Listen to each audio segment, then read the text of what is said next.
আসসালামু আলাইকুম, আপনাদের সবাইকে স্বাগত জানাচ্ছি। আজকের আলোচনায় আমরা ফোর্থ ইয়ার ফিজিক্যাল কেমিস্ট্রির প্রথম অধ্যায়, দ্যাট ইজ কোয়ান্টাম কেমিস্ট্রির চ্যাপ্টার 1, যেটা চ্যাপ্টার 1 এর সাজেশন নিয়ে আমরা আলোচনা করছিলাম। তো সাজেশনের অনুযায়ী আমরা যদি সাজেশনটা থেকে দেখেন, সাজেশনটা যদি আপনাদের ওপেন করা থাকে, অথবা আমরা সাজেশনটা ওপেন করতে পারি, দেখি আমরা সাজেশনটা ওপেন করতে পারি কিনা। সাজেশনটা থাকলে আমাদের বুঝতে সুবিধা হবে। দেখেন এখানে ফিজিক্যাল কেমিস্ট্রির চ্যাপ্টার 1-এ চ্যাপ্টার চ্যাপ্টার 1-এ যে কোশ্চেনগুলো পড়তে হবে লেকচার ওয়াইজ যে কোশ্চেনগুলো পড়তে হবে, সেই কোশ্চেনগুলো এখানে ধারাবাহিকভাবে দেওয়া আছে। যেমন লেকচার 1, চতুর্থ বর্ষের ভৌত রসায়ন যেভাবে পড়লে ভালো ফলাফল করতে পারবেন তা জানতে ভিডিওটি দেখুন। তো তার মানে হচ্ছে যে লেকচার 1-এ একটা গাইডলাইন দেওয়া আছে যে ফিজিক্যাল কেমিস্ট্রি কি করতে হবে। লেকচার 2-তে দেখেন যে আমরা যে কোশ্চেনগুলোর বেসিক নিয়ে আলোচনা করেছি, অর্থাৎ এই কোশ্চেনগুলো আপনি যদি পড়ে নিলে যেটি হবে সেটি হলো যে এই কোশ্চেনগুলো বুঝতে, দ্যাট ইজ এখানে লেকচার 2 যে ভিডিওটা আছে, এই ভিডিওটা দেখা শুরু করার আগে আপনারা হচ্ছে এই কোশ্চেনগুলো পড়বেন, কি কি কোশ্চেন এখানে আলোচনা করা হয়েছে। দেন আপনারা যদি এই কোশ্চেন ভিডিও 2-তে দেখেন, তো ভিডিও 2-তে দেখলে আপনারা হচ্ছে যে এই কোশ্চেনগুলোর যে বেসিক জিনিসগুলোর উপরে এই কোশ্চেনগুলোর আলোচনা, যেহেতু এখানে কোনো বড় ম্যাথমেটিক্যাল ইকুয়েশন নাই, সুতরাং বেসিকগুলো যদি আপনাদেরকে বলে দেওয়া হয় তাহলে আপনারা সবগুলো বুঝতে পারবেন। এবং এগুলোর আবার নোটও কিন্তু আছে, আমি নোটগুলো দেখাচ্ছি। তারপরে হচ্ছে যে লেকচার 3 ডি ব্রগলি সমীকরণ, এবং এখানে যে যে কোশ্চেনগুলো লেকচার 3-তে আলোচনা করা আছে সবগুলো এখানে দেওয়া আছে। আবার লেকচার 4 যে কোশ্চেনগুলো আলোচনা করা হয়েছে সেগুলো লেকচার 4-এ দেওয়া আছে। এখন এই যে নোটটা যদি ওপেন করেন, তাহলে এই কোশ্চেনগুলোর একটা নোট পেয়ে যাবেন। এটা আপনি যে কোনো বই থেকে পড়ে নিতে পারেন, অথবা আমাদের ই নোট থেকে নোট করে নিয়েও পড়ে নিতে পারেন, অথবা এগুলোর যে ই নোটগুলো নিয়ে নিতে পারেন, ডাউনলোড করে নেওয়া যায়। তো এইগুলো হচ্ছে ইতে গেল। আবার লেকচার 5-এ আপনারা যদি লেকচার 1 যে চ্যাপ্টার 1 এর এইখানে যান, তাহলে এই ভিডিওতে দ্যাট ইজ হচ্ছে এইখানে এইখানে যদি আপনারা ক্লিক করলে আপনারা এই কোশ্চেন গুলো পেয়ে যাবেন। এখানে কোন কোন কোশ্চেন গুলোর বেসিক নিয়ে আলোচনা করা হয়েছে, এবং মানে যেগুলো ম্যাথমেটিক্যাল ইকুয়েশন আছে সেই ম্যাথমেটিক্যাল ইকুয়েশন গুলো এখানে দেখানো হয়েছে। তাহলে এই চ্যাপ্টার লেকচার 5 যেটা, সেখানে কি কি আলোচনা করা হচ্ছে সেগুলো আপনারা পেয়ে গেলেন। এবং এখানে অনেকগুলো কোশ্চেনের বলা হয়েছে, যেগুলো আমাদেরকে শর্ট কোশ্চেন, ক বিভাগ, গ বিভাগ এবং খ বিভাগের কোশ্চেন গুলো এখানে আছে, এবং এইগুলো সম্পর্কে আপনাদের ডিটেলস সাজেশনেও আছে। সাজেশনের সাথে মিলিয়ে নেবেন যেগুলো কোনটা কোনটা আছে। এবং বিষয়টা হচ্ছে শতভাগ কমানোর জন্য এখানে যা বলা আছে এবং সাজেশনে যা আছে দুটাই সমানভাবে কভার করে যেতে হবে, অর্থাৎ ভিডিওতে যখন যেটা নির্দেশনা দেওয়া হয়েছে সেগুলো কভার করে যেতে হবে, গেলেই আপনি শতভাগ কমন পাবেন। এরপরে আসলে এখানে এইগুলোর নোট যেটা সেটি এখানে দেওয়া আছে। তারপরে চলে আসলো লেকচার 6-এ যদি দেখেন, তাহলে এখানে দেখেন যে লেকচার 6-এ আমরা কি কি কোশ্চেন কভার করেছি সেগুলো এখানে দেওয়া আছে যে লেকচার 6-এ। এবং একই সময়ে লেকচার 6-এর আবার যে ডাউনলোড ই নোট দেওয়া আছে। সুতরাং আপনি এখান থেকে পেয়ে যাবেন উত্তরগুলো কোনটা হবে, কোন কোশ্চেনের উত্তর কোনটা, সেটাও কিন্তু আপনি এখান থেকে পেয়ে যাবেন। এরপরে হচ্ছে একটা কোশ্চেন কত অ্যাঙ্গেলে হতে পারে সেগুলো কিন্তু এখানে দেওয়া আছে। সুতরাং আপনার এখানে বুঝতে সুবিধা হবে। ফিজিক্যাল কেমিস্ট্রির জন্য যে মেজর প্রবলেমটা, সেটি হচ্ছে একটা কোশ্চেন আপনি উত্তর পড়েছেন, কিন্তু না বুঝার কারণে আপনি বুঝতে পারবেন না যে এটার উত্তর কোনটা হবে। তো এই সমস্ত দিক বিবেচনা করে এখানে সবগুলো কোশ্চেন আমরা দিয়ে দেওয়ার চেষ্টা করেছি। এটা অনেক আগে আমরা চেষ্টা করছিলাম দিয়ে দেওয়ার জন্য, যাই হোক শেষ পর্যন্ত আমরা এটা কালেক্ট করে দিয়ে দিয়েছি। এবং এই যে ডি বাই থিওরি যেটা, ডি বাই থিওরিও এখানে যে যে কোশ্চেন গুলো যতগুলো অ্যাঙ্গেল হতে পারে সেগুলো এখানে দেওয়া আছে, এবং এটা নোটগুলো কনসার্ন নোটগুলো এবং ভিডিওগুলো দেওয়া আছে।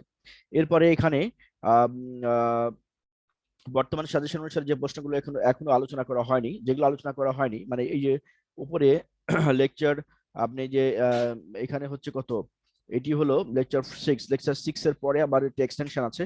এক্সটেনশন সহ যে কোশ্চেনগুলো আলোচনা করা হচ্ছে এগুলো সাজেশনে আছে, এবং কোনোটা সাজেশনে নেই কিন্তু ইম্পর্টেন্ট পড়তে হবে, সেগুলো আলোচনা করা আছে। তো এরপরে যে কোশ্চেনগুলো সাজেশনে আছে কিন্তু উপরে আলোচনা করা হয় নাই, সেগুলো কিন্তু এখান থেকে শুরু হয়েছে, লেকচার 7 থেকে শুরু হয়েছে। তো লেকচার 7-এ আমরা কি আলোচনা করেছি, এই যে এই কটা কোশ্চেন আলোচনা করেছি। আপনি এই লেকচার 7টা দেখে নিলে এই কটা কোশ্চেন ক্লিয়ার হয়ে যাবে। তারপর লেকচার 8 আমাদের এটা হচ্ছে হ্যান্ড নোট, এবং আমরা আজকে এই মুহূর্তে এখন লেকচার 8-এর আলোচনায় যাচ্ছি। তো লেকচার 8-এ হচ্ছে আমাদের যে কোশ্চেন গুলো সাজেশনে আছে, যা এখনো উপরে আলোচনা করা হয় নাই, বা সেগুলোই কিন্তু আমরা এখন ধারাবাহিক আলোচনা করছি। তো হচ্ছে যে লেকচার 8-এ আমরা যদি হ্যান্ড নোটটা ওপেন করি, হ্যান্ড নোট ওপেন করে আপনি দেখতে পাচ্ছেন এটি হচ্ছে লেকচার 8 এর একটা হ্যান্ড নোট। এই লেকচার 8 এর এই হ্যান্ড নোটে আমরা দেখতে পাচ্ছি যে প্রথমে যে কোশ্চেনটা আছে আমাদের, সেটা হচ্ছে কৃষ্ণ বস্তু বিকিরণের কার্টসফ সূত্র বর্ণনা করো। আপনাদের সাজেশনেও কিন্তু এটি আছে, কার্টসফ সূত্র। এটা দুটো ভাবে হতে পারে, একটা হচ্ছে যে কোশ্চেন আকারে আসতে পারে, আর একটা হতে পারে যে আপনার টিকা আকারে আসতে পারে। যেভাবে কোশ্চেনটা আসুক না কেন, আপনার পরীক্ষায় লেখার জন্য উত্তর কিন্তু একই। তো এখানে আমরা দেখতে পাচ্ছি যে কৃষ্ণ বস্তু সম্পর্কে কার্টসফ হচ্ছে 1969 সালে 59 সালে দুটো সূত্র আবিষ্কার করেন, এবং সূত্র দুটো কিন্তু বিকিরণের বৈশিষ্ট্য উদ্ঘাটনের জন্য খুব গুরুত্বপূর্ণ ছিল, এই কার্টসফ সূত্র। তো এটি হচ্ছে কি, বিজ্ঞানী কার্টসফ এটা করেন, সেজন্য তার নাম অনুসারে এটাকে কার্টসফ সূত্র বলা হচ্ছে। এবং সূত্রগুলো হচ্ছে, প্রথম যে সূত্রটা সেটি হচ্ছে একটি কৃষ্ণ বস্তুকে তাপ দিলে শুধু যে তার উপর আপতিত সকল বিকিরণ সম্পূর্ণভাবে শোষণ করে তা নয়, কৃষ্ণ বস্তুটি একটি আদর্শ বিকিরক হিসেবেও কাজ করে, একটি আদর্শ বিকিরক হিসেবে কাজ করে। এই হলো 1 নম্বর সূত্র। আর 2 নম্বর সূত্র যে কৃষ্ণ বস্তু থেকে থেকে নিক্ষিপ্ত বিকিরণ কৃষ্ণ বস্তুটিকে যে তাপমাত্রা উন্নীত করে প্রকৃতির উপর নির্ভর করে না, উন্নীত করা হয় তার উপর নির্ভর করে। অর্থাৎ আপনি কৃষ্ণ বস্তুর যে তাপমাত্রা মানে উন্নীত, একটা কৃষ্ণ বস্তু ব্ল্যাক বডি আছে, ব্ল্যাক বডিকে আপনি যে তাপমাত্রায় যদি তাপমাত্রা রেজ করেন, তাপমাত্রা রেজ করলে এটা তখন এই বিকিরণটাই তাপমাত্রার উপর ডিপেন্ড করে, বস্তুটির প্রকৃতির উপর নির্ভর করে না, মানে হলো আশেপাশে এনভায়রনমেন্টের উপর নির্ভর করে না। এটা কিন্তু আমরা এর আগেও আলোচনা করেছি। আপনি যদি আগের জেনারেল ডিসকাশনের ভিডিও থেকে শুরু করে সবগুলো ভিডিও ধারাবাহিকভাবে দেখেন, তাহলে দেখবেন যে এটা আলোচনা করে সচিত্র আলোচনা করা আছে। আর হচ্ছে আমাদের যেহেতু পরীক্ষা এটা খ বিভাগে আসার সম্ভাবনা আছে, সেজন্য হচ্ছে এভাবে সংক্ষিপ্ত করে আপনি এটা লিখে দিবেন। শক্তির বর্ণালীগত বন্টন কৃষ্ণ বস্তুর বিকিরণ অধ্যয়নের একটি গুরুত্বপূর্ণ দিক, এবং কোনো বিশেষ তরঙ্গ দৈর্ঘ্য শক্তির অধিকাংশই নিক্ষিপ্ত হয় তা এই বন্টন তা নির্দেশ করে। মানে ব্ল্যাক বডি হলে খুব অল্প পরিমাণে অ্যাবজর্ব করে। তো এইটি গেল এটা। আর একটা হচ্ছে কোশ্চেন, কৃষ্ণ বস্তুর বৈশিষ্ট্য। এই বৈশিষ্ট্যগুলো যে কোনো বই থেকে পড়ে নিতে হবে, এখানে কোনো ম্যাথমেটিক্যাল ইকুয়েশন নেই, যে কোনো মেন বই অথবা গাইড থেকেও পড়ে নেওয়া যাবে, কোনো সমস্যা নেই। তারপর হচ্ছে আদর্শ কৃষ্ণ বস্তু কি, উহার বৈশিষ্ট্য। এটা পরীক্ষাটা কোশ্চেনটা আসছে, তারপরে একটু শর্ট করে পড়ে নিয়েন। যদি আবার কোনোভাবে ক গ্রুপে ঢুকায় দিল, বা কোনো ক গ্রুপে কোনো একটা লেজর অংশ হিসেবে দিল, যেহেতু অনেকগুলো বিভাগে আপনাদের এ বি থাকে প্রতিটা কোশ্চেনের, সুতরাং কোনো একটা দেখা দেবে একটা লেজ আকারে হয়তো চলে গেছে, তখন আপনি না পড়ার কারণে এই ছোট্ট একটা মার্ক ছুটে যাবে। আচ্ছা, তারপরে হলো নিউটনিয়ান বলবিদ্যার নীতি, অথবা সনাতন বলবিদ্যার মূলনীতি, অথবা ক্লাসিক্যাল মেকানিক্স এর মূলনীতি। এই তিনটা কোশ্চেন কিন্তু একই, এটা আপনাদের সাজেশনেও আছে। সুতরাং এই তিনটা কোশ্চেন এখান থেকে পড়ে নিতে হবে। এই তিনটা কোশ্চেন একই, উত্তর কোশ্চেন ভিন্ন কিন্তু একই, মানে মূল জিনিস একই।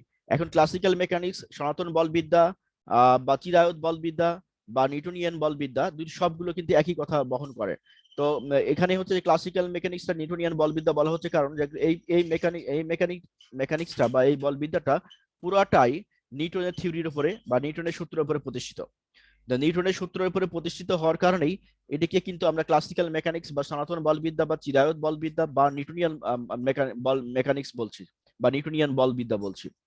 তো এইটি হলো এই মূল কথা এটার। তাহলে এটা জাস্ট রিডিং পড়ে দিলে আপনারা এখানে বুঝতে পারবেন, এখানে তেমন কোনো নাই।